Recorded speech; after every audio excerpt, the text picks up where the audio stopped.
classic rags to riches story. From no shoes in St. Elizabeth to her very own jet, Trisha Bailey refused to let racism get in her way, learning, as she put it, to suck it up. Trisha Bailey has made good, worth hundreds of millions of US dollars, and not yet 50. Barefoot and without water and electricity in Woodland, St. Elizabeth, but new horizons ahead after migrating to the US at 13. Starting a recruiting business, was a stockbroker, made her first million at 35. Why did you have to leave Jamaica? For a better opportunity. America is the only country that you can really, truly, when they say it's paved with gold, it is the only country that you can actually go from walking barefooted with no electricity and running water to becoming the Trisha Baileys of the world. So that's why. But they also say about America, it's racist. The system is not designed for people like you and who look like you to succeed. It is definitely designed not for people that look like myself. One of the things that I did was I stayed focused. I'm one of those people who my blinders are always on. Like in the horse race, you put the blinders on the horse so that they don't look around. When I open a store, I don't care about my competition. I don't even care if they're right next door to me, because I know what I provide and how I'm going to do it, and I go with it.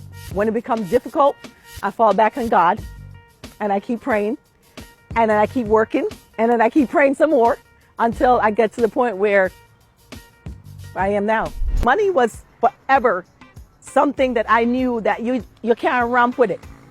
You need to make sure that you're saving. When I was in high school, my mom gave me $10 per week for lunch. And at the end of the week, I had $6.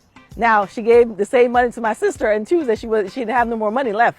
But so I've always been structured, disciplined, and I truly believe that God chose me to be in this place. Jamaicans and Caribbeans that migrate to the U.S., we don't feel like you need as a handout, or we are privileged, or we're expected to be given certain things. And we know that we have to work for every single thing that you have. And sometimes it just means you got to suck it up. One of the reasons I started my first company is because I was told, I didn't know that you were black. And so I started getting harassed. And I said, okay, well, now I have to create my own. And I created my own destiny. What's the one toy you always wanted to have and now you have it? A jet. Yes, a jet. That was a toy I wanted to have. And now I travel that way. When you invest, you have to invest for the long haul. That way, you're going to reap the maximum benefit that you possibly can. In this sort of cycle, though, the poor generally get poorer and the rich get richer. Have you gotten richer? I have resources that, yes, I have gotten richer. So that's where my heart lies. I want to be able to put my hand back to every person to walk next to me. I never want to be the only one.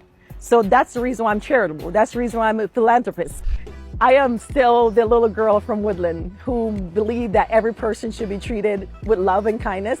And I still do that today. You do not have to be ruthless. I don't think anyone at my staff, one of my employees, one of the managers described me as, I rule with an iron fist but a delicate heart. I am a businesswoman, so I'm stern and I will make decisions quickly, but you do not have to be ruthless and be unkind in your development as it relates to money. I really believe that in order to transform the country, you have to put money in education.